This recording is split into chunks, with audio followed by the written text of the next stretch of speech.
Yo, what's going on, fellas? It's Blitz, and today I'm going to be giving you the power forward backend build that I use to play with Laker Fan and our comp pro-am team, long awaited. As always, you can find all the links down in the description. Check out the Twitch and follow me on Twitter and or X or whatever we're calling it now. It's all going to be down below. If you like the content you see here, please leave a like and subscribe, and go ahead and hit the bell so you know the second I drop a new video. All right, let's get it going. Now, before I show you the build, I want to take you through the logic of the build. And the main way I do that is by focusing on three main points. I use this process for just about every build I ever make. It's incredibly helpful to me, and I'm sure it will be for some of you. Maybe not necessarily the veterans, but people just starting out. It's a great way to keep in check what your goals are and like what you want to accomplish by making this new build, and not get so off track by chasing things you don't really need to be chasing, if that makes any sense. So the first thing that you want to focus on when making a new build like this is understanding what role are you playing. What role are you playing on your team?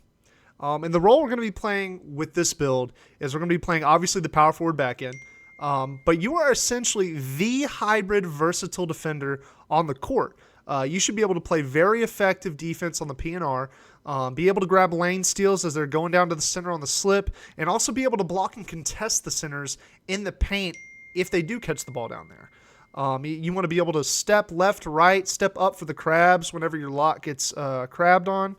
All sorts of things like that. You are truly the versatile defender on the court. And obviously you need to be able to shoot well as a corner spot up. So now that we fully understand the role that we're trying to create this build for, now we can move on to the second aspect of building a build that I think is so important. Identify what specific attribute caps, animation thresholds, and specific badges that are non-negotiable for this build. I'm talking about stuff that you know for a fact you absolutely need for this build to fulfill the role that we just identified, right? So I'm just going to put the list on the screen right now. These are mainly my opinion, but I think they're non-negotiable. I think you need them. So we'll just go down the list here. 36 driving dunk and 45 standing dunk. Now, for some of you, I've already lost you. But remember, this is just the bones of the build. This is our starting point. This is just what we're going to throw on the builder. I'll show you here in a second as our starting point. So just hang with me, but just keep in mind, 36 driving dunk and 45 standing dunk, you already have 4 dunk packages just between those two. A lot of people don't understand the intricacies of the animation thresholds and like when you unlock certain stuff. Trust me on this, you already have 4 unlocked dunk animations out of that. This build is not made to be a dunker. Remember, we identified the role. We talked about the role. This build is not made to be a dunker. Next, we got 78 three-pointer, and that unlocks, multiple badges. To me, in my opinion, as a power forward, this is like the bare minimum you need to shoot. You get things like bronze blinders, deadeye, even agent 3s for that matter. You also have like silver catch and shoot, silver corner specialist, green machine, all that type of stuff. And all that is, in my opinion, it's pretty needed to shoot in this game. I know there's people out here that are going to tell you that they can shoot with a 42 three-pointer. All good for them, whatever. But I think to me, and again, the shooting's only going to get better because this is just the bare bones. 86 pass accuracy for the gold break starter. You're going to be getting boards on defense, so you want to be able to throw the break in this game. The break is simply OP. Throw it out to your 2-guard on the break, and they're going to green 1,000 shots. So that 86 pass accuracy, to me, anything less is kind of troll for anyone getting like a bunch of defensive rebounds to throw the break. So 86 pass accuracy is really, really good. 87 perimeter for gold challenger.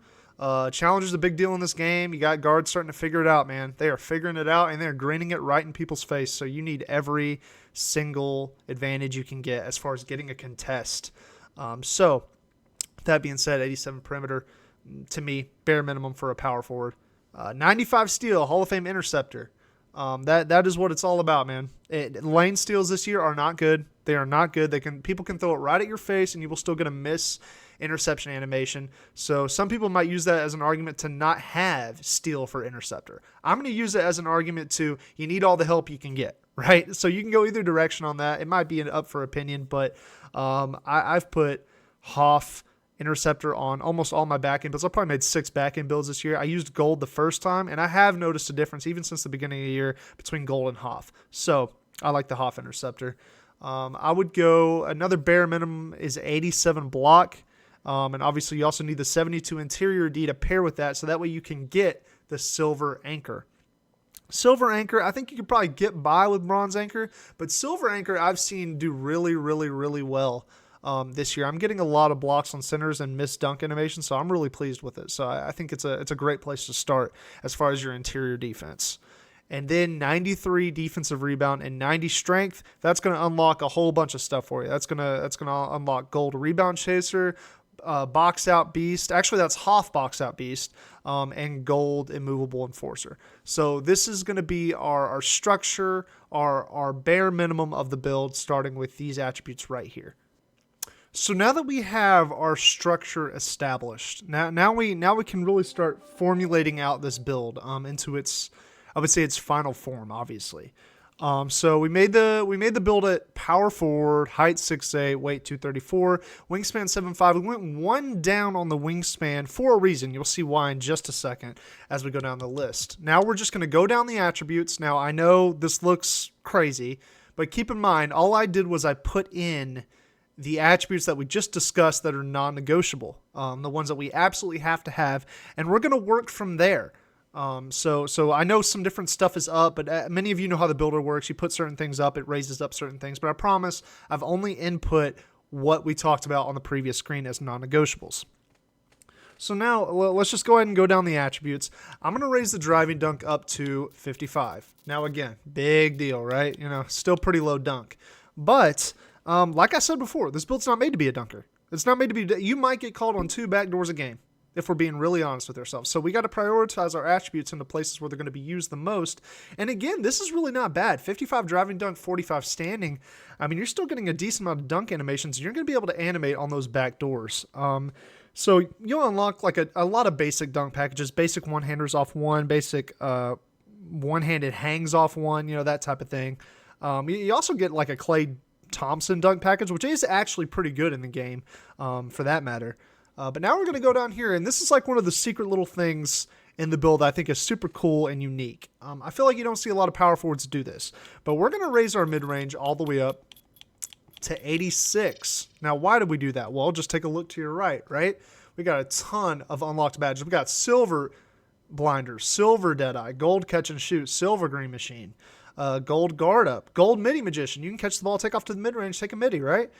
And the big one is right down here at gold open looks. Now, if you go look up 2K Labs, go look at the badge test of open looks. They actually suggest that the wing players actually end up getting gold open looks because it's best value. You get a giant boost there. You're definitely going to feel a difference on your wide open shots. I will say that for sure. So now going down the list even more, I decided to raise the pass accuracy up to 87. That's going to unlock us bronze bailout. Now, again, this is one of those that I think is kind of up for opinion. If you don't feel like you're ever going to use it or need it, don't put it up. You know what I mean? I don't even feel like I've used it that much. But how cool is it if you take off for a midi, like I talked about a minute ago, and you don't have the shot? You didn't get open on it. So you have to bail out to the PG. All I'm saying is a lot of power forwards don't have bronze bailout. And once you get to the end of this build and we kind of knock out some more important stuff, you realize there wasn't really anywhere else to put any more attributes that like you could reach something else meaningful. So that bronze bailout is pretty good for what we're getting out of here.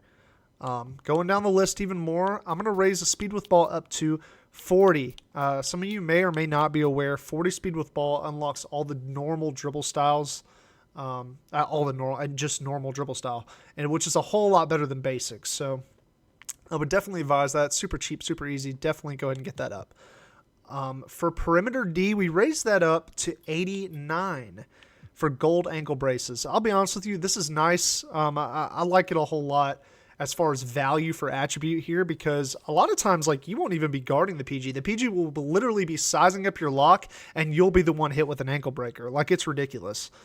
So I definitely noticed a difference with gold ankle braces, so definitely advise getting this up. So now we're going to raise the offensive rebound all the way up to 85. Now I'm going to go on a bit of a rant here because this is kind of a controversial thing to do as far as comp pro-am power forwards go. This is just my opinion. But when you really look at what the build's designed to do, as far as like you're really all your impact is going to be on defense, right? You don't have a lot of impact on offense except just sit there. You might get open, you might not. You might get 2 shots a game. it is realistic in a comp pro-am setting that you might, as a power forward, get 1 or 2 shots a game. So when you really think about that, how can you have an impact on offense on nearly every possession? Well, not every possession, but you know what I'm saying. This offensive rebound is a big deal, especially if you've got the PG in your corner and like you can just run through him to get an offensive rebound. Imagine snagging 3 to 4 offensive rebounds a game because you have this stat up. To me, that's really, really valuable, especially on a player that really doesn't do anything on offense. You sit there and wait for the ball and pray you get open. That's about it. That is all you do. You catch and shoot twice a game. So I would say having this offensive rebound is a really, really, really great way to create an impact on offense for yourself. And your teammates will love you for it because a lot of times what you're going to be doing is bailing out your guards from bad shots. You're going to get the board. So, that's always helpful. Going down to speed, we're just going to max this out for obvious reasons. We need to be able to run around fast on defense, up and down on the pick and roll, that type of thing. We're going to go 70 on acceleration, give us that bronze fast feet. I'm going to go down here and I'm going to go to 80 vert. Again, I'm not super staunch on this. If you feel like you can go lower, go for it. To me, I just feel like 80 vert for any of the centers and the power forwards I make. I'm just not sure that anything less than 80 is how do I put this? I just feel like 80 is a good number for it to be at. If I could, I'd have 90 because I think vertical is really, really important. But 80 is a good spot for it to be at. I'll just get the gold chase down artist and the gold pogo stick. Those are valuable, obviously, as well. For stamina, we're going to throw it all the way up to 95 because that is going to give us the gold workhorse. 94 feet is good if you're pressing. You're not going to be pressing a whole lot as a power forward, but gold workhorse is really, really good. So now you can kind of see we've kind of rounded out this build a good bit. From here, you can kind of just put it wherever. I think what I did was I just put 1 on the 3-point right here, and I just raised the free throw all the way up. As I think what I did, and I got silver free points, which is also good. You're not on the line a lot, but it's pretty good. So that's the build. That is the complete build. And there you have it. We have built a 2-way spot-up glass cleaner. All right, that'll do it for the build. Thank you so much for watching. If you enjoy the content, or maybe you decide to make this build, let me know down in the comments. Leave a like and subscribe, and hit the bell so you know when I drop a new video. Don't forget about the links down below, especially if you want to tune into the Twitch. All right, that's all I got. Y'all have a great one. I'll catch you in the next one. Blitz out.